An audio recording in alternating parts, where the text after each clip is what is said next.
Welcome to the Female Stoic Podcast. My name is Stephanie Poppins, and I am an advocate for literary empowerment. That means I believe the examples set by the literary masters can broaden our life perspective, create increased self-awareness, and empower us to overcome the obstacles we encounter here in the 21st century. By listening and referring what we hear to Stoic philosophy, we can foster a strong sense of self and navigate the world more effectively. This podcast takes the form of both discussions and meditations. And if you like what you hear, you might consider looking me up on my socials, where I post empowering videos every day. Or you may like my classic audiobooks and original stories available on my website, newworldbooks.co.uk. Happy listening.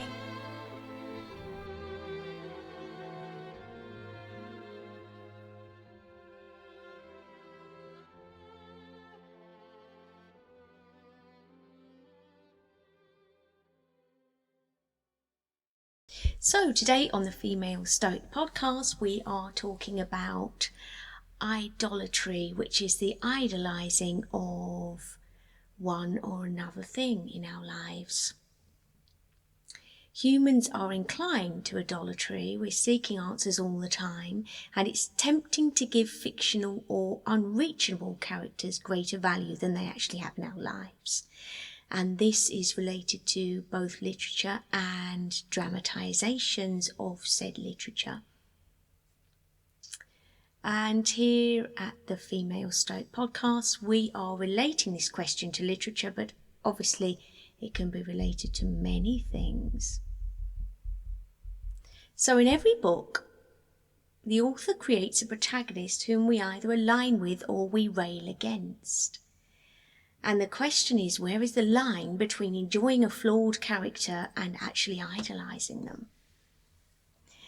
So one is acknowledging that the character has flaws and is no way a role model, but still appreciating they're well written and engaging. And the other one is completely ignoring the character's flaws or treating them like they're not flaws at all, just so that we can feel justified in liking them. We can like flawed characters, of course. We can even like evil characters. But the point is, we should recognise their flaws and not excuse their bad behaviour. And this can also, of course, be related to the relationships we have in our life, which is where the Stoic element of this podcast comes in. We are, of course, all nuanced characters. There are shades of grey in every character we read and every relationship with every person that we have. Idolatry obviously encourages us almost to ignore this, but of course that's a mistake. And that's the message of today's episode. It's important to keep in mind that many works of fiction are set up as a parody of extremes. There are a long list of things not to do, and there are analogies within them which we should treat as a warning sign. That doesn't mean we can't learn anything from the themes in the setting. Also, they are there to send us messages across, in many times, especially with classic literature across the years. And they are still relevant today, which is why literature is so important. So, for example, in the novel Pride and Prejudice, the lessons are from Austen: if you see some of the prejudice in you, fix it. Be willing to change your mind. If you feel like you're too self-righteous, take a step back and figure out why you need to indulge. Sitting always on a pedestal and looking down from a higher ground. So as you know, every week we have a journal task, and this week's journal task is actually making a list of the different elements and parts of our life that sometimes we may just take for granted, overlook, and that we could look at more closely in order to further understand ourselves. So what we're going to do today is, and as you know, you can re-listen to the episode to catch up with this task if it's going too fast for you on the first listen. We're going to make a list of, or write the following subheadings. Material possessions and wealth is number 1. Social status and fame or acknowledgement is number 2. Relationships, number 3. Personal pleasure and hobbies, number 4. Body image, number 5. And work or career, number 6. So we've got 6 subheadings. And next to each of those, we are going to note down how this is represented in our life. So, number 1, material possessions and wealth. Are we putting money or possessions at the centre of our life?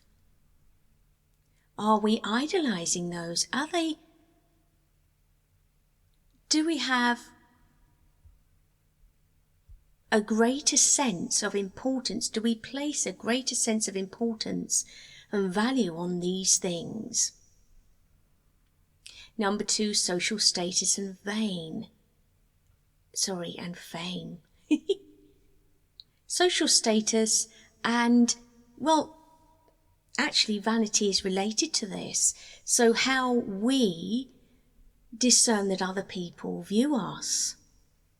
How highly do we value our reputation, our power, or external validation over other things? Relationships, number 3. So are we prioritizing a partner, a friend, or family member above ourself and our circle of control? Obviously, we have priorities within the relationships closest to us.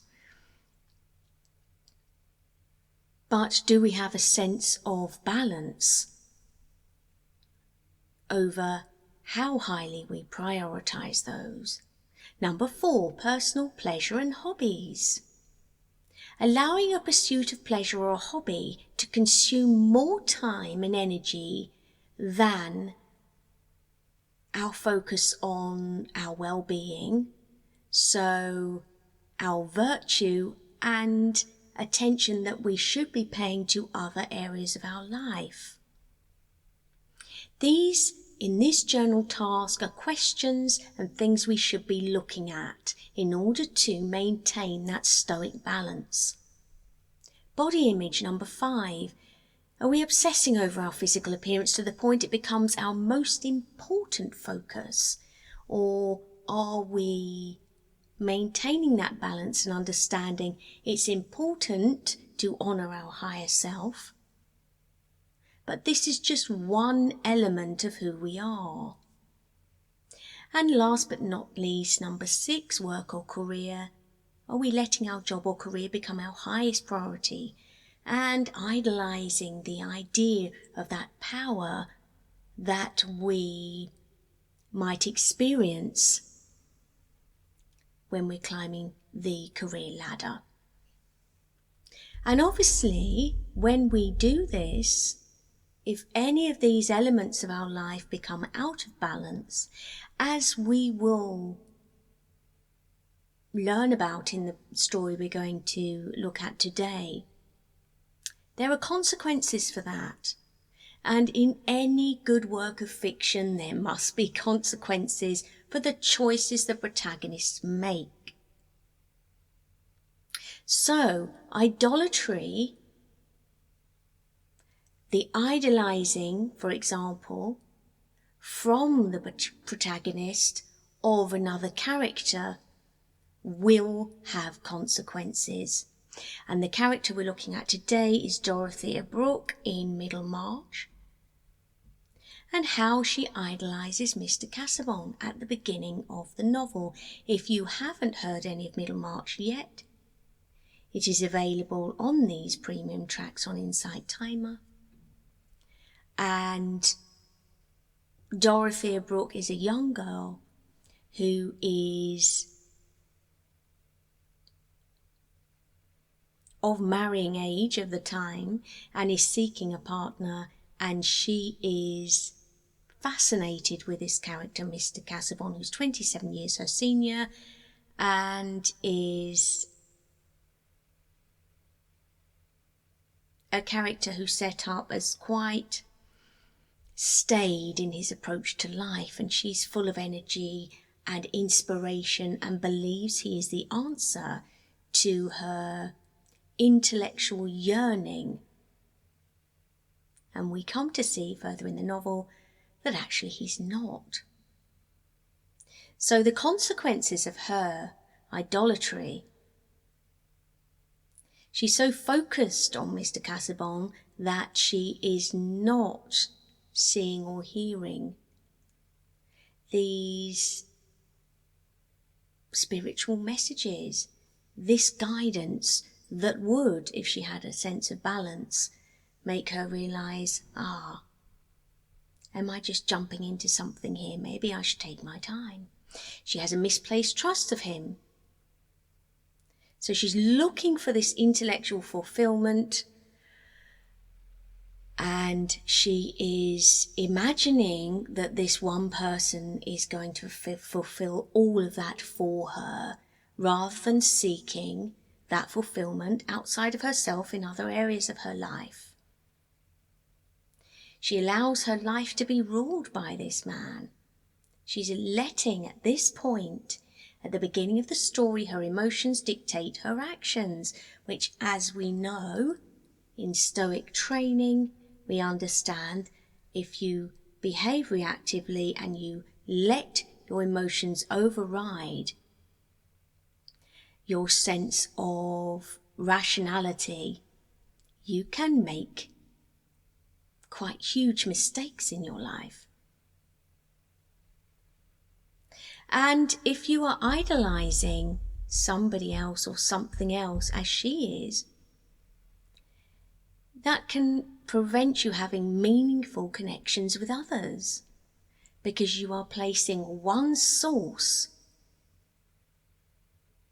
of what you consider to be the answers to everything out of balance.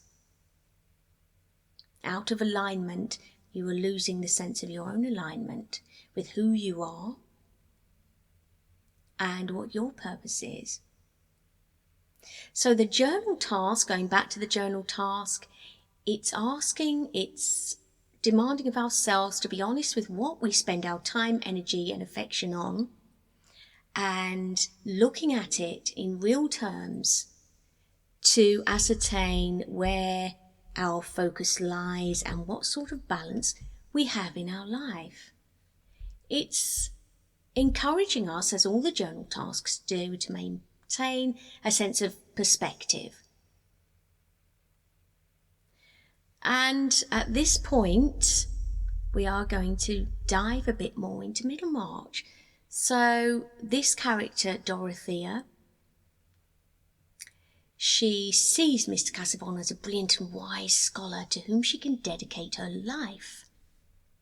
She, at the beginning of the story, comes to understand that she is an intellectual being and she needs to be making connections with other people that she feels can stimulate her. But of course, this is based on an illusion.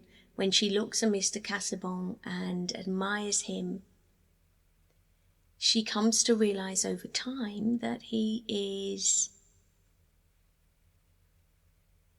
not the answer. He's an insecure man who values his scholarly work more than her, but he also uses it as something to hide behind rather than address his own failings.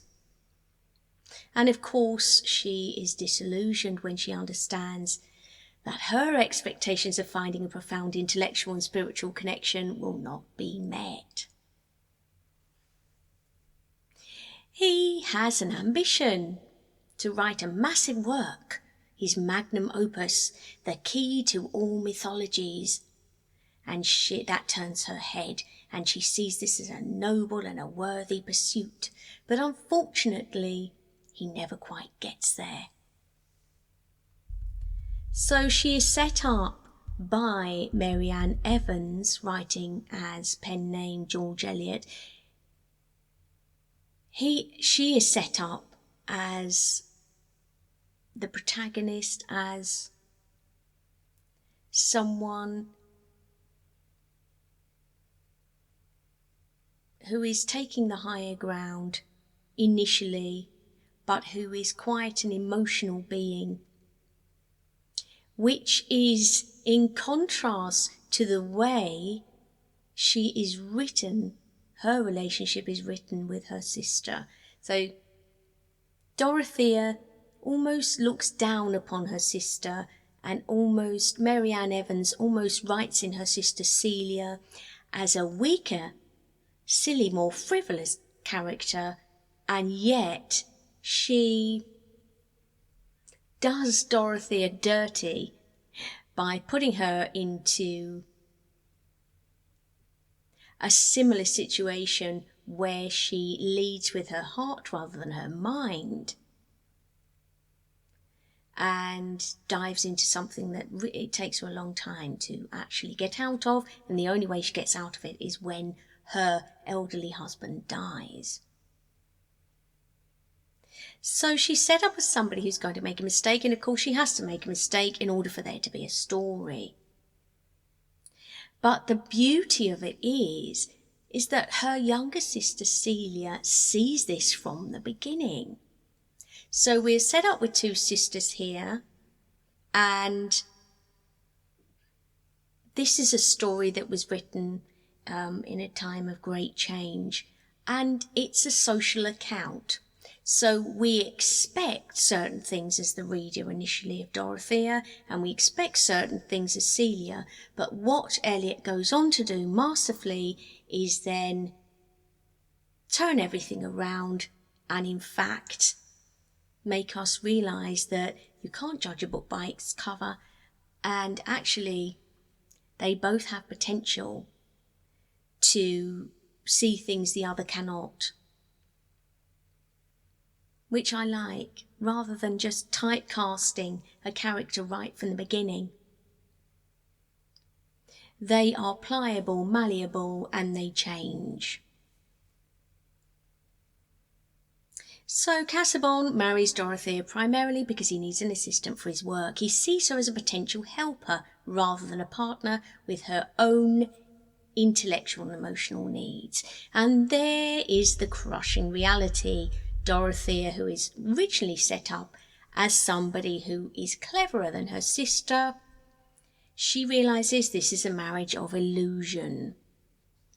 On their honeymoon, she experiences sterile and joyless time. And she comes to see over time that actually Mr. Casaubon is an ineffective scholar. So he's not all he's cracked up to be.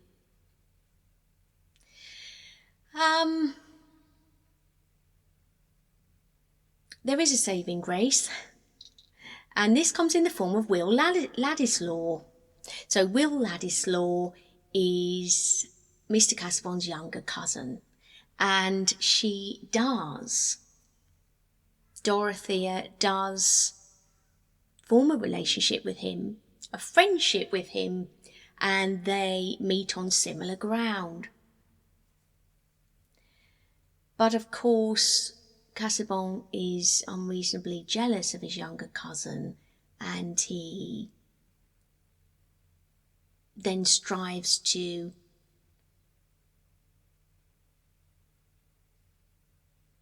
cut the legs off that before it gets a chance to run. He's paralysed by his own insecurity. He knows his magnum opus is a futile project, and he is unable to finish it, and he is struggling with himself, which obviously sets Dorothea's illusion on fire. And then, unhappy with himself, he needs to ensure that she will be unhappy equally. So this experience teaches Dorothea about the difference between her own idealistic expectations and the complex reality of another person's inner life. When he dies, it ultimately frees her to pursue her own path, so she believes. But obviously there's going to be a complication. Nothing in any good story can be that plain sailing. But the gift here is that her disillusionment, this release from this idolizing of another person, makes her more of a sympathetic character. And in this way, she is growing. She is learning to connect with others on a more realistic level. And where she is juxtaposed with her sister, in the beginning, over time, the line between them softens. Now, what we have to remember is when we're reading classic literature, the authors are teaching us something themselves too. So the narrator in this story is Mary Ann Evans, George Eliot, and she holds great weight, great influence. So it's also possible that we might be idolizing her. She can persuade us to adopt her judgment about other characters. And this is again what I like about this novel, is she leads you into the impression of a character at the beginning. And if you're not reading with open eyes and an open heart, you're going to be drawn one way and then pulled another way. And that is representative of a good story, and that is the power of a good narrator. So that's what she's doing. So stoically speaking, is up to us to open the books or tap into my audio books, listen to the stories, and be prepared for anything, because we understand that we are now beholden to wherever the narrator takes us. This is an external force. We have no control over where this story is going to go, and I think that's why stories and literature, narration, I think it's why it's so popular. Because we are in the hands, we are placing ourselves and our entertainment in the hands of someone else for a short while. And if this person is a masterful narrator, they can guide us wherever they wish. And as long as we're aware of that. Again, with selection, we have the choice which stories we expose ourselves to. what we choose to read, what we choose to experience. And that's our job to look into, for example, the blurb of a novel, research who's writing that, which political agenda they may have, what time they are writing in. All of these things are relevant to the backdrop of the story and the narrator's agenda. And a narrator can make it very easy to love a character, but a good narrator can also prompt the reader to form a negative opinion about a protagonist and leave the reader or the listener to make their own conclusions. And that's the beauty of good literature. So it's up to us to take those lessons that we can and not over idolize a character or indeed an author, because obviously we are all nuanced. We all have a variety of different elements of ourselves. So let's just go into some quotes. Celia takes a back seat in comparison to Dorothea. She makes no judgments about the validity of Mr. Casaubon's intellectual objectives, but she regards Mr. Casaubon's studies as, quote, a kind of damp which might in due time saturate a neighbouring body. So in that way, she's quite detached, and she is foreseeing and foreshadowing over the story what is to come. And this speaks to me. I like this because she is underestimated in the beginning. But this is the lesson. She appears more frivolous, more excited by external things, by the trivial,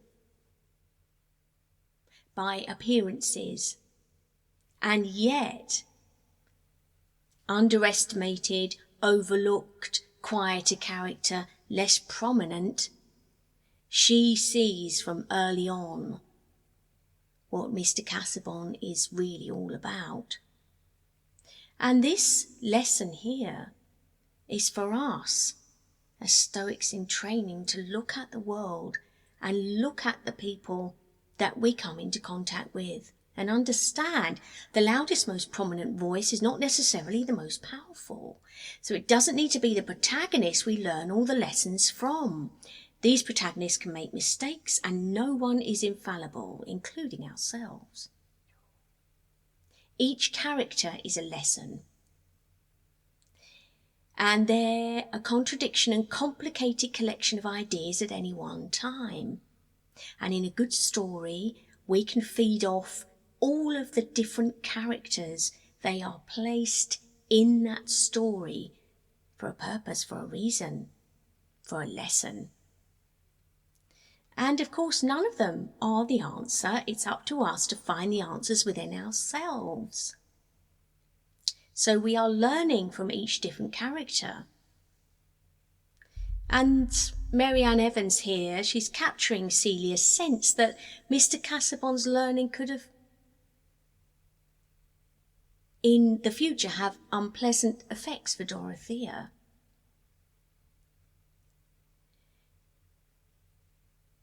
It could even be understood as gently mocking Celia's conventionality in the beginning,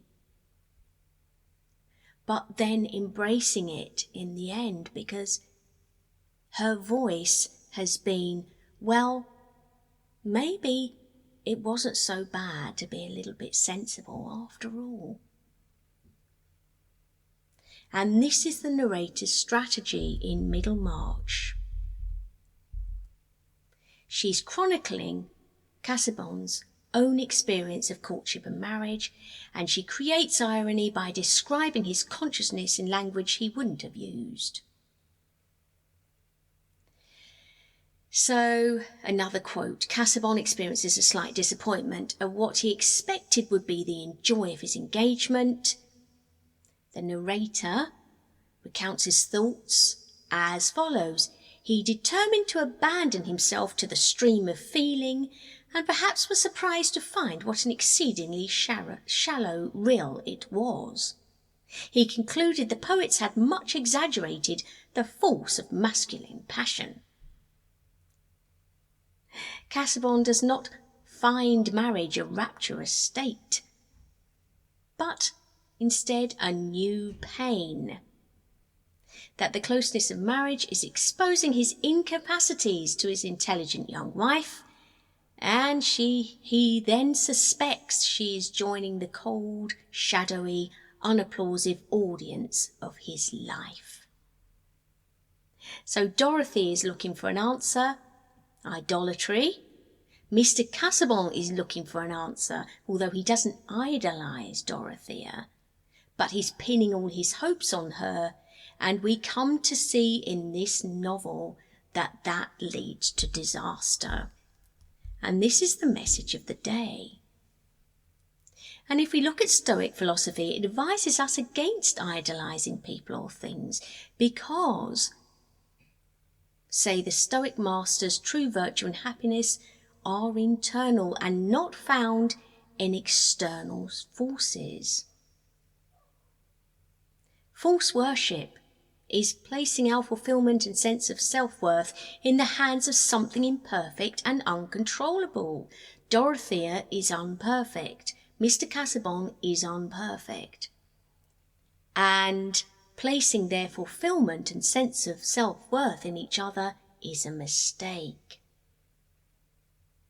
So what should we do instead of idolizing things or people? Well, the focus has to be on our own inner virtue.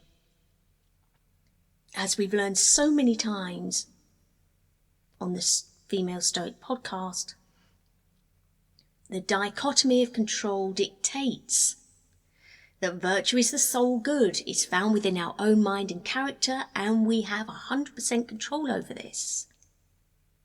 External forces, wealth, power, pleasure, fame, they are something that if we place our happiness in them, they're uncontrollable, and ultimately they will do us wrong. Okay, they will not fulfill that inner peace that we are seeking. And of course they're imperfect. It's up to us to follow our own set of virtues. Otherwise we're endlessly chasing for more, because when an external force lets us down, then we need another to try and find the answer. And we will find little answers along the way, as we do with the characters in a great novel, but it's a temporary high that fades, and then we need another answer and another character or another person within our lives, or another thing to buy or another thing to achieve.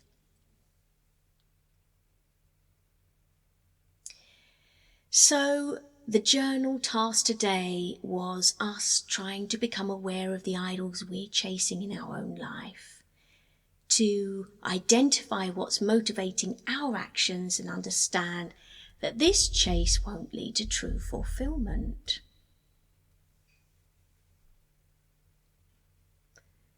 And we need to understand that fictional characters, being fictional, can exist without the complexities and flaws that real human beings have. But in a good novel, they are flawed. There are lessons to be learned, and the Stoic lesson is here in this novel, Middlemarch. False idolatry can only end in disaster. The best fictional characters are of course, better people than any real person could ever be, but they still make mistakes, and it is the documentation of those mistakes, if you like, the collection of those mistakes into a narrative that makes a good novel interesting.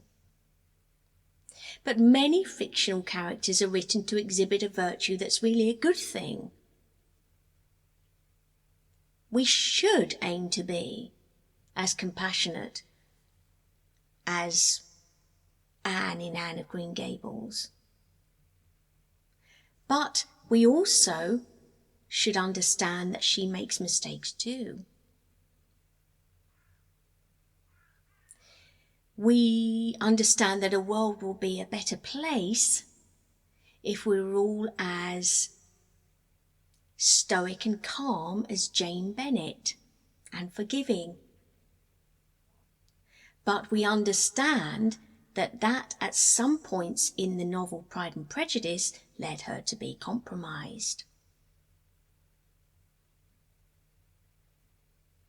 We know that if we were as courageous as Elizabeth Bennet to fully be herself, again from Pride and Prejudice,